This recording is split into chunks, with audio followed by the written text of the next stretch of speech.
Welcome to The Shabby Detective, yet another Columbo podcast. I'm your host, Mike White. Joining me, of course, is Lieutenant Detective Chris Dashew. So you shot the potted plant? You missed the burglar, and you shot the potted plant? This will come back to haunt you, I promise. I was doing a little playing around with this metal detector here. I got this metal detector. What the Columbo? We are talking about The Greenhouse Jungle, which is the second episode of the second season. This one was directed by Boris Sagal, written by Jonathan Latimer, who I will probably mention a few times, has written quite a few things that Mr. Ray Milland has starred in before. And here we have Ray Milland returning.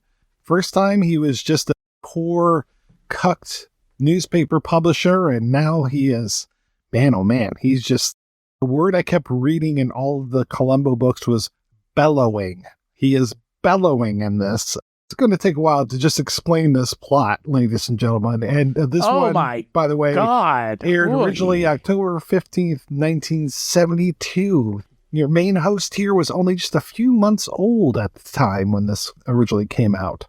And I was not alive, shockingly enough, to hear Ray Milland screaming in every scene that he's in. Lieutenant. What's weird is the first time we saw him in this show, he wasn't this kind of force of nature, and now he is. And it's a welcome change, frankly, as far as I'm concerned. But I you know what I feel like the biggest affront to my sensibilities in this episode is? Columbo goes to buy a bowl of chili from somebody else. What is this shit? Is this Columbo or some bullshit reboot with Stuart Townsend? He's cheating on Bert. What the hell, I man? know. I don't get it. Timothy Carey, man, he's crying over his lettuce or cabbage or whatever the hell he didn't know how to cut. For me, I enjoyed this episode because it is so atypical of everything we've seen so far. But to your point, which I know you're about to do anyways, the plot of this episode, we normally don't describe the plots of these episodes. This one we almost kind of have to, because it curls in on itself twice or three times almost is what it feels like. Or to start, because we pretty much start while the plot is already going. We are in media res as we join this episode. So we've got, all right, Bradford Dillman, who is a big time 70s guy who looks very unlike he normally does when I see Bradford Dillman. Usually I associate him with like a shorter haircut. He's looking almost like we're going to see Dean Stockwell in a couple episodes here. And he's kind of got this like wild, unkempt Dean Stockwell thing going on here. Bradford Dillman, we got another cuckold here, ladies and gentlemen. He's being cucked by his wife, Kathy, played by Sandra Smith. And in order to buy off her lover and tell her lover to never see his wife again, and her lover is played by the one and only William Smith as Ken Nichols. When he is not fighting Macho Manito with Kolchak, he is... That's what he was from. Oh my fucking God. I was just sitting and thinking to myself, like, I was just scrolling through IMDb. 100 things. I know, yeah. But I was scrolling through IMDb, and when I saw it's like, of course, the episode of Kolchak that I think if you've listened to that show, that's the episode that, I've taken the most flack from Richard. So, that's fine. It's the one that sticks in my memory, and one of the reasons is because of him in that episode, because he's pretty good, and he's pretty good here. He's not given much to do, unfortunately. I don't think anybody but Ray Milland is really given anything to do. Like, even Peter Falk. This might be the first episode where Peter Falk's just not in it at all, is what it feels like. Well, it's very unusual because he's investigating a kidnapping in here. He's not a homicide detective necessarily, because we don't know for a long time. So, like I said, Bradford Dillman, Tony Goodland, trying to get some money to pay off Ken Nichols. So his brilliant idea is, let's stage a kidnapping. Hey, Uncle Jarvis Goodland, played by Ray Milland, our main villain of the piece. Hey, Uncle Jarvis, I want to get some money, and I guess Jarvis will get some money as well. So let's stage this kidnapping thing, and that way you can break my trust Bradford Dillman's trust and get, what was it, $300,000. And I want $50,000 to pay off William Smith so he leaves my wife alone.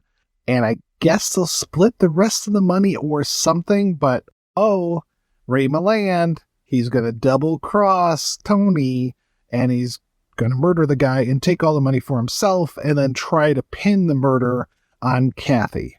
Sounds a lot simpler than it is when we go through this episode, because there's a lot of twists and turns. We've got Arlene Martell showing up as Gloria West, who I guess she's sleeping with Tony, but she doesn't tell Columbo that.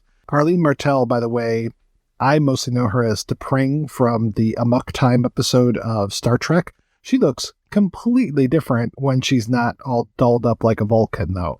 So it's when her eyebrows aren't going up. And her wig in this episode is really bad. Really bad. Yeah, it's a special wig.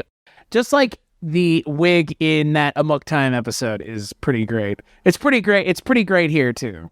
And then this also introduces our old friend Bob Dishy, who we've talked about many times. It was, of course, William Shakespeare, that episode of Twilight Zone 85.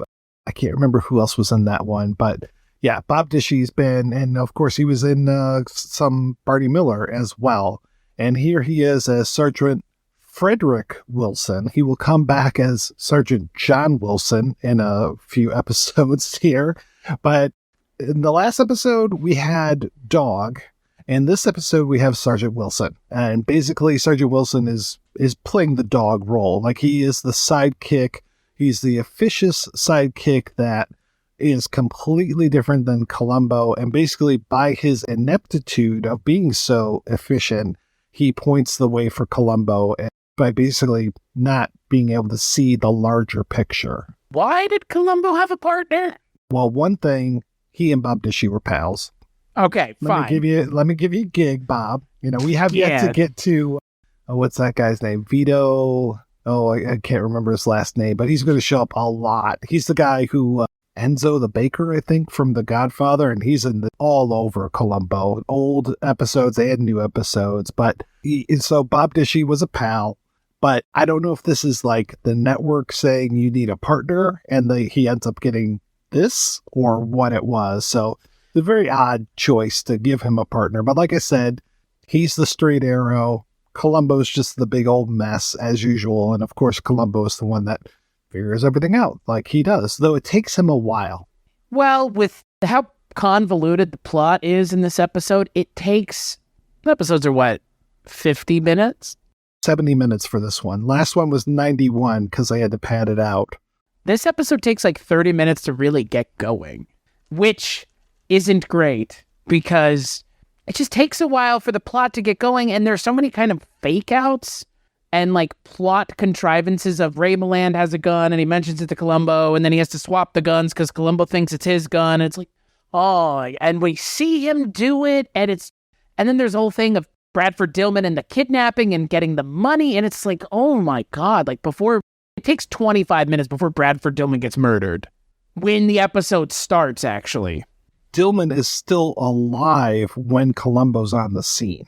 Bradford Dillman's alive until after his kidnapping.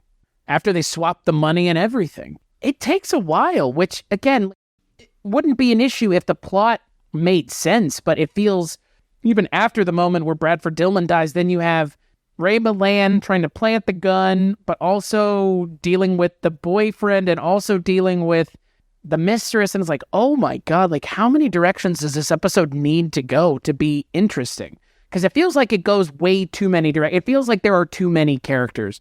Like Arlene Martell does not need to be in this episode. No, and she doesn't need to know Uncle Jarvis and be the one that tips him off to... What a strange interaction that scene is. Yeah, I was really like, really? She knows him? Oh, okay. She doesn't trust the cops either. It's like, okay. I'm going to come to you, random guy that I kind of only sort of know through someone else, and tell you that I'm going to get the reward money as opposed to him just getting the reward money then.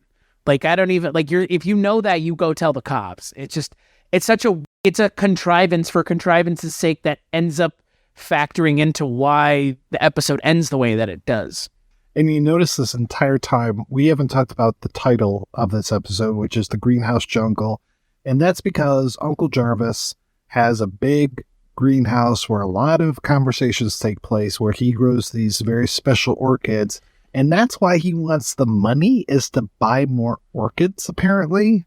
Like contrivances beyond belief. Yeah, because it's like $3,000 for some of these orchids. And I'm just like, all right. This whole thing of like orchids and the greenhouse, I don't know if this is Latimer calling back to like the big sleep and the whole, I can't remember the old man in that, the father to the two daughters, and like the ones that are getting into trouble with, and he has to get, Philip Marlowe to take care of them, yada, yada, yada. I don't know if that's Latimer doing like this kind of throwback, because Latimer, his career lasted decades. I mentioned the whole thing with Ray Milland. He adapted a book by Kenneth Fearing, The Big Clock, that Ray Milland starred in, which is one of my favorite movies. And then Latimer also, I think he wrote Alias Nick Beale and a few other movies that Milland would star in. And they also had another guy that directed a lot of stuff, but he's not part of this. Obviously, it's Boris Sagal, who is really a veteran TV director. He'd done a ton of stuff. So I can't find fault with the direction. When it comes to the writing, it feels like Latimer was going more towards like a novelistic type of thing, just because of all of these characters. And it's just like, man, cut a few. We don't need all that. Like you're saying, we don't need the mistress. We don't need two mistresses, a mistress and a manstress. It's totally the case. Like, we have both of them, but to what end? Like, himbo daddy. William Smith is a himbo big time. Good God. He has that look that you would want to have if you were a man in the 70s, right? Like, he'd open shirt and the denim and then the tanned skin, too. I think that's what it is, right? The tan skin. He exudes charisma, and he's wasted here. He's wasted here. He's so much fun in that Kolchak episode, opposite Darren McGavin. And here it's just like, he just gets to look kind of coyly at Peter Falk a couple times. Like, I know you know what's going on. Like, okay. Back in this day, back in the early 70s here, he's in an early episode of the Rockford Files, which contains a great fight in a bathroom between Jim Rockford and him. There's also, he was in an adaptation of one of John D. MacDonald's books, Darker Than Amber. And he and Rod, the guy who's in the time machine, they have a huge fight, to the point where the fight was so popular that it ended up being on the poster. They made a poster with scenes from the fight scene in it. Yeah, pretty amazing. But yeah, he's always fantastic, even if he shows up just for like 5 seconds as like Conan's father and Conan the Barbarian. But in these days of the early 70s, when he's just showing up all over TV, he was always so great. And he's totally wasted in this movie. Which is a shame, because again, if the character of the mistress had been taken away, it would have given more time for everybody else, so you can kind of sit and think to yourself where they could have gone if they hadn't done what they did. The greenhouse, obviously, it plays into the conclusion, the climax, how Columbo figures this out, but it could have been anything. It didn't have to be a greenhouse, and we both know this, and if you're listening to this, you probably do too. Most of the time, when they're doing one of these episodes where it's like a thing that the person does, like in the last episode, John Cassavetes is a conductor, so it's taking place in the world of music, and they're dealing more with that. Like in the episode with Eddie Arnold, where it's like, it's military stuff, and they're kind of in the world of that. In this, it's just, he's rich? Is that it? He's a trust fund baby? Because $300,000 at the time in now money, that's like $2.5 million, like $2.5 million. That's a lot of money, I guess. But yeah, I felt like the reason that Ray Milland was doing what he was doing was kind of didn't make sense, because he already seemed rich. What do you need more money? Like, all of these episodes that we've seen have normally been someone who doesn't have money getting money, but Ray Milland seems like he's rich already. Or someone who's rich is like stopping someone from making them less rich, like in the Eddie Arnold episode. Here it's just like, he seems rich and he seems like a rich asshole. Okay, that's fine, but there's got to be more than Ray Milland just being big, because that is, like you mentioned, it's just him being big the entire episode. Yeah, he is at 11 the entire time. It's like, take it down a little bit, because I know he can act. I know he's a great actor, but I don't know what was going on with this performance where he is just, like I said, bellowing the whole time. It's just like, man, just relax a little bit and give me something with Bradford Dillman, because I don't know this character. He just seems to be being pushed around by Ray Milland the entire time. He doesn't seem to actually be a character. He's just like, hey, you body, move over here. Okay, body, move over there. And then eventually, body, it's phase 3 of our plan. Oh, you didn't know phase 3? That's when I kill you. And that's it. I failed to see what they thought was so interesting about this episode, because again, somebody produced this episode. This episode got made. We're watching it. We're talking about it. So somebody must have thought there was some value to the story that they were telling. I just don't see what it is. I don't even, the twist isn't even very good. That, oh, Columbo remembered that he shot at a potted plant and the bullet was lodged in the dirt. This episode either should have taken some characters out or thrown, and I just sound crazy, thrown another 20 minutes on. Just retool the script so it doesn't feel like there aren't actually real people as characters and just one-dimensional. Okay. Maybe, I don't know, maybe give them 20 more minutes to do something more with the characters. I don't know. Because everything in this episode just feels so fucking contrived. And, I mean, even Bob Dishy being around feels contrived. Like, it's a kidnapping, Columbo. Okay. The only thing that doesn't feel contrived is Columbo taking the shortest way down to that Jaguar. Oh my God. Hey man, he just went for it. He totally went for it. And apparently they had to shoot it a couple times because they switch angles and stuff. They didn't have like multiple cameras going at the same time. It's like, wow. Okay. I guess it would lead you to believe on IMDb, if you read the trivia, Peter Falk is not a stuntman. What a shocking turn of events. Oh, I love IMDb trivia, where it's just like, he did his own stunts. Yeah, no shit. Never would have known that. That scene ends up kind of feeling like a waste of time, because that ends up having nothing to do with the conclusion of the episode at all. I don't like doing this, but I'm going to do it anyway. There is a kidnapping episode that takes place in a later season that is so much better than this, and it has so many similar things, including this whole thing of the cop when Columbo pulls up and him being like, hey, you know, what are you doing here? You know, you're not supposed to be here. And it's like, oh, sorry, I'm a police officer. It's like they take that and they expand that joke. They take the kidnapping and they play it out a lot better. There's a whole, we'll get there. I think it'll probably be about a year before we get there, but it's going to be like, oh, yeah, this is how you do a kidnapping plot on Columbo. We already had Ransom for a Dead Man with Lee Grant. That was a great kidnapping plot, a lot better than this one, where, like I said, I mean, we start literally with Ray Milland with the classic handkerchief over the phone, talking all tough, and I'm just like, how can you not recognize Ray Milland's voice? It is so specific. I wish it had been like Police Squad, where when he talks with the handkerchief over the phone, that it's a completely different voice on the other end. That's the only way it would make That's the only way it would make sense that they don't recognize his goddamn voice. He's got the most distinct voice of any character in here. He's the only one who has this like mid-Atlantic accent going on where you're just like, where are you from again? Why does no one in your family sound like you? You're not from around here, are you? I don't know why you would say that, Lieutenant. I'm going to say my R's really hard because I'm not from across the pond. You were born and raised here, dude. Like, again, like, if that's what they were going for, great, but this is not the episode to do that, because it doesn't add anything to the episode. The episode has problems that don't have to do with Ray Milland. Ray Milland's performance would be fun in any other episode. Here, it just kind of feels like one more strange choice that they made that is one that I don't agree with. And it feels like such a choice that it kind of turns me off to the episode in a way that most of the other episodes haven't. Like you said, I mean, Ray Milland is just doing this weird big thing the entire time. There's no subtlety to it. I don't understand how Columbo just didn't point at him and go, you're acting like the guy who killed him. I don't need to investigate a fucking thing. Like, you seem like a guy, the way you talk, that you'd be okay killing someone. So it's got to be you.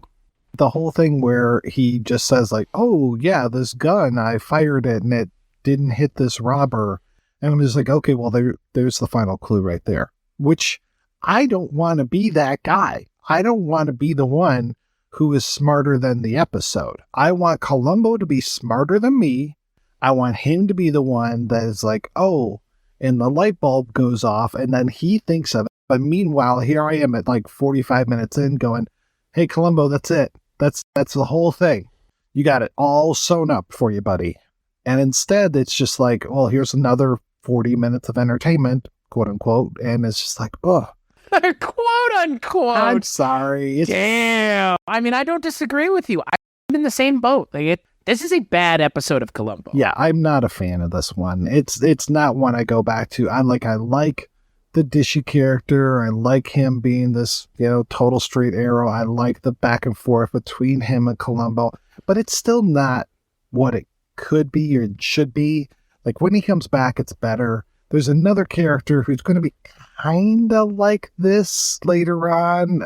Can't remember the name of the actor, but he's now a director and he directs all these Adam Sandler films, which is very odd. But Dennis Dugan? Yes. Dennis Dugan shows up at one point and he is kind of the same Sergeant Wilson type character to the point where you're just like, why didn't they just bring back Bob Dishy? To the point where I thought that they were trying to take Dennis Dugan and spin him off into his own show. Like it felt a little backdoor pilot, but then I found out that he was already in a backdoor pilot via his role in Rockford Files. So it was like they were desperate to get Dennis Dugan a TV show. They made a pilot for it. I can't remember the name of it, but I don't think it ever went anyplace. I kind of feel like I've been waiting my entire life to answer a question about who directed Adam Sandler movies in the 90s. You had that name. You had Dugan's name right there. I did not even hesitate. Not a single bit. It was impressive, my friend. You know who he plays in Happy Gilmore? He plays the head of like the PGA in that movie, which is why I know who he is, because I always remember watching that movie on DivX and seeing his name as the director and then in the credits. He's in the scene where Christopher McDonald, what's the fucking thing he says? I saw two bikers fucking in the woods, which is just anything Christopher McDonald, he's never in this show, is he, as a bad guy? Because I know the show goes into the 90s. God damn it. He should be, though, right? That feels like such a missed opportunity because think of people who are always acting big. He comes to mind. He was like the 90s villain of 90s villains. And it's like what Ray Milland is doing here. It's just like, there's no way you're not a bad guy. Like, you just act like one. Like the character Christopher McDonald plays in Dirty Work. Like, everybody thinks he's a great guy, but he's a rich piece of shit. It's like the way he acts in that movie, how could you think otherwise? I don't know. I have a hard time with these kinds of narratives where it's like the person who acts bad, nobody can pick up on it. Listen, Lieutenant, I eat pieces of shit like you for breakfast. You eat pieces of shit for breakfast? No. Why? I'm actually surprised Christopher McDonald didn't end up being in this show, given that the show ended up going into the 90s. Yeah. There's very few villains where I'm just like, oh, it's this guy. Like, other than George Wendt, Fisher Stevens, and, I mean, the Ian McShane villain, he's not even the villain. I think he's more of a mimbo as well. And I want to say, like, the guy that starred in BJ and the Bear, I want to say it's him and Tyne Daly in an episode. I mean, here we are talking about this, and like, don't worry, in about 5 years we'll talk about it for real. In 5 fucking years. It's true. This is only episode 2 of the 2nd season, and we've been doing this for a year. Dennis Dugan comes back as Sergeant Theodore Mac Abelinsky. Oh, they gave him a nickname? Yeah. Yikes. And he is Richie Brockleman. That is the character, I believe, from Rockford Files. That's like his pilot movie. They call it a What's movie his now. name? Richie Brockleman. No, there's no way anybody would have watched a show about that character.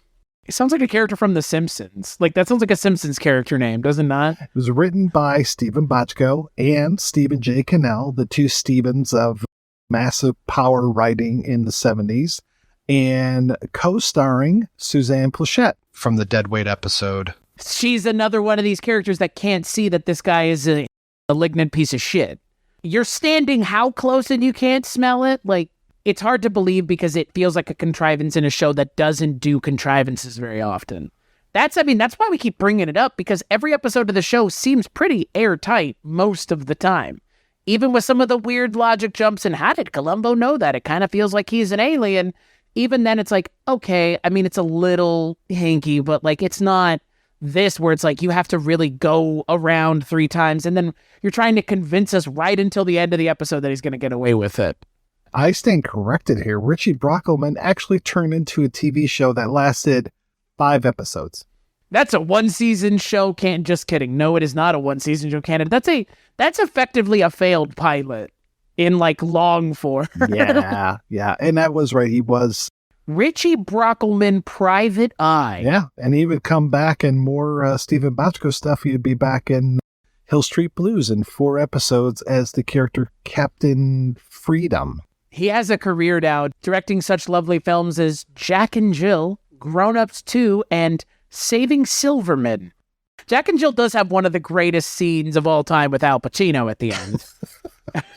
You know what I'm talking about, right? The Pacino scene? The Pacino scene is from Jack and Jill. So I guess Dennis Dugan is not all bad, but I don't necessarily associate him with quality anything anymore. So it's weird to think in an alternate universe, there is a Dennis Dugan, Richie Brockelman Private Eye podcast that somebody's doing, and Columbo was never successful and that show was, or something. Or Rockford Files was never as successful and Dennis Dugan upstaged, and it was like, there's an alternate universe where that happened. I'm glad we don't live there, because Dennis, I don't even can't even think of anything that Dennis Dugan's in, like other than like Adam Sandler things he's directing. It's not like Bob Dishy. Bob Dishy, like we've seen him in things like, I can tell you what I know Bob Dishy from Jungle to Jungle, the Tim Allen movie, where he plays Tim Allen's boss, just screaming at him all the time. I was actually really happy to see Bob Dishy in this episode, almost to the point where I wish he was in it more. If this is going to be a weird episode as it is, might as well lean on how weird it is and just have Columbo be constantly annoyed. Because the scene between the two of them where they're standing in the bushes with his fucking goofy camera, Columbo is about 2 seconds away from smacking that thing out of his hand. He's just like, what, did you buy that with your own money? You bought that because Columbo can't be bothered. I don't think Columbo even has a home to go to. I mean, we've seen it, but I don't know if it's real. This man lives out of his car. The way he is, I love Peter Falk. That's the one saving grace of this show. Always, every time. Is he's just good. Even if an episode's not great, to see him as the character is always going to be welcome. Even like Kolchak. I mean, we had the same thing. Or Barney Miller. Like, they're so charismatic as leads that I kind of don't care what they're doing, and even the worst episode of this show is still better than most things. I think the best part of this episode is when Columbo is talking with the wife and pretty much outs the whole thing of Ken, the William Smith character, agreeing to take 50 grand and hit the road. So she gets to know, hey lady, you have a price tag on you, and this guy is willing to sell you out for $50K and never f*** you again. And he said, just one more thing. He says it clear as day. I love it. Just one more thing. And that's how he gets it right there with that little, he puts a pin in it, as they would say. There's one of the books that I was reading, and I can't remember if it was Koenig's or somebody else's,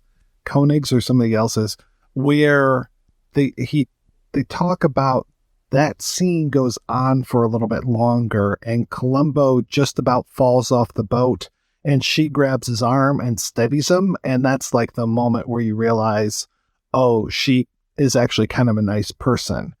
But you don't get that, and I kind of like it better that you don't get that until the very end of the episode, when she's just like, oh, you weren't trying to pin this on me. You knew who it was, and here we are. I was like, yeah, exactly. Like, Columbo's not going to go after the wrong person, lady. So we always talk about this when we do one of these episodes. When did Columbo know in this episode? Because sometimes we see the moment of epiphany. Sometimes it takes place off screen, which we've seen before, where it's like Columbo finds this out outside of the kind of the context of the narrative. Is there a moment in this where he figures it out? Because Ray Milland mentions the thing about shooting the pot, but like, there's no way Columbo would have known. He would have known where to look for that bullet if he needed the bullet for something, but he wouldn't have known from that he killed him. Unless he just knew the moment he showed up. Because he knew Ray Milland was acting like a fucking weirdo. So he's the one who tunes in on it. I want to say almost as soon as Ray Milland's like, oh yeah, these flowers cost $3,000. And it's just like, oh. That's how he's like, this guy's into fucking weird flowers. I man. love that whole thing where Columbo's like, my wife's got this African violet. Yes. Again, that goes back to like, Columbo's making all this up. Right? He probably just found it someplace. I don't know. Like in an alleyway somewhere. He's like, this is an African something or other. Like, help me grow it. Because that's what ends up wrapping the episode out is, my wife will kill me if I don't bring my plant home. And it's the freeze frame of him carrying a potted plant. So strange. Yeah. This is not one of my favorites, if you can tell. And like, I was trying to like not come on too strong and not be like, oh, Chris, this episode isn't that good. I was just like, let's see if Chris, what he has to say, because maybe I'm wrong. This is one where I think anybody who watches it will come away with the same feeling of just, man, like, I think if any, the main takeaway from something like this would be, this was overly complicated. I think that for me would be my, like, if I hadn't been watching all this show and I just sat somebody down and said, watch this and tell me what you think about the story, they'd probably be like, it's a little convoluted, it's a little complicated. It kind of, again, it goes in on itself because Ray Milland wants to pin it on her, but he's doing these other things, and it's like, and then he kills Bradford Dillman. It's like, oh God, whatever, like, fine.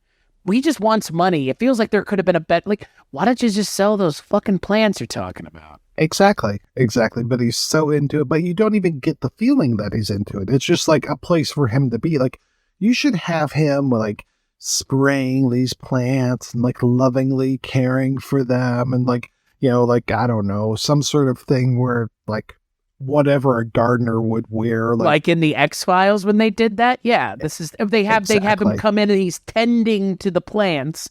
And it's like, this is what I do in my free time because I'm rich and weird. Exactly. Or the old lady from Minority Report, when Tom Cruise ends up finding her and she's got all these great plants and she's just like, oh, well, here, you know, like you get the feeling that she cares about these plants a lot. You don't get the feeling that Ray Milland gives a shit about anything, anybody, and especially not these plants. And I'm just like, okay, well, this whole thing is supposed to be about this greenhouse, and this is where the parlor scene takes place, is in the greenhouse. And I'm like, okay, I mean, literally, we get everybody coming to this, other than maybe the mistress and the manstress.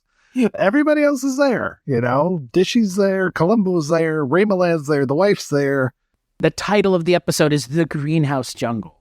So you've set the expectations already, show. It's not our fault. It's your fault. You have set those expectations for us. So, again, with like the last episode, Etude in Black, John Cassavetes played a composer or a conductor and, you know, all the trappings of that. Here, it's just, he likes plants, maybe. And again, you mentioning how much these plants are worth, and he's got so many of them, he would only have to sell like half of them to get $300,000. And he could sell 10 of them and make $30,000 if that's what he's doing and what he does. But they should have just made it where he needed more money to buy more plants, and they made him a weird plant weirdo. Lean on it completely. What's the harm? He's already overacting anyways. Just make him overact with a weird plant fetish. I don't find that to be outside of the realm of what this show has already shown us with its kind of over-the-top villains who sometimes have weird idiosyncrasies about them. Why not bury the body in the greenhouse? You know, that would have been something. You have this opportunity. You've set this in a spot, like you said, where half of the episode after the twist of Bradford Dillman dying, like, feels like the rest of the episode takes place somewhere else or in the greenhouse. Like, there's not like, oh, we go 3 different places and come back. It's like the greenhouse is such a main part and they do nothing with it. And that feels like the biggest shame because Ray Milland's already been on the show. He was fine. Bob Dishy's going to come back, seemingly, like you said, with maybe a better role. So I don't know. Like, this episode kind of just feels like, all right, everybody else is going to be back or has been on the show. This is all right. This is just okay. I can't remember, one of the cops, can't remember which one, also comes back, though, as a different character. So it's like, you're on here once, you come back, you'll come back often, yeah. Because we always talked about that on Dreams for Sale, where it was like, oh, this is the only time this person's on the show, and what a waste. But here it's like, I mean, it feels like a waste, but everybody has either done this before and done it better or is going to do it again. So not that much of a waste. I mean, and again, 70 minutes, it plods along at 70 minutes. At least it's not 2 hours. Yeah, there is that. So I'm trying to think of the next 2-hour episode that we get. I think we're in the clear. Oh shit, I take it back. Dagger of the Mind is also one of the longer ones. So, which I think also had a theatrical run over in Europe. So that's episode 4. Which is wild to me. That's wild to me that this show is getting theatrical runs. I get it. I understand why folks in Europe would totally be into it too, because it is like for like mystery stuff overseas is like that's bread and butter, baby. So I get why they're into Columbo, and like I'm sure when the show was on, it had a big audience overseas that were chomping at the bit every time they could see a movie, like a feature length version of the show. So yeah, which makes me wonder, like, did they do any edits to these other than like dub them in Italian for, those releases or whatever? Like, I wonder if they did anything, or if it was just like, yeah, this is the version that, played on the air is also what played in theaters. Like, would I be disappointed if I went in? I mean, the last episode was one of the longer ones, and for sure that played theatrically because you can find the posters out there. So I'm curious, like, if they ever played one of these 70-minute ones and people were just like, the hell, I spent all this money and it was only 70 minutes? Like, what is this, an animated film?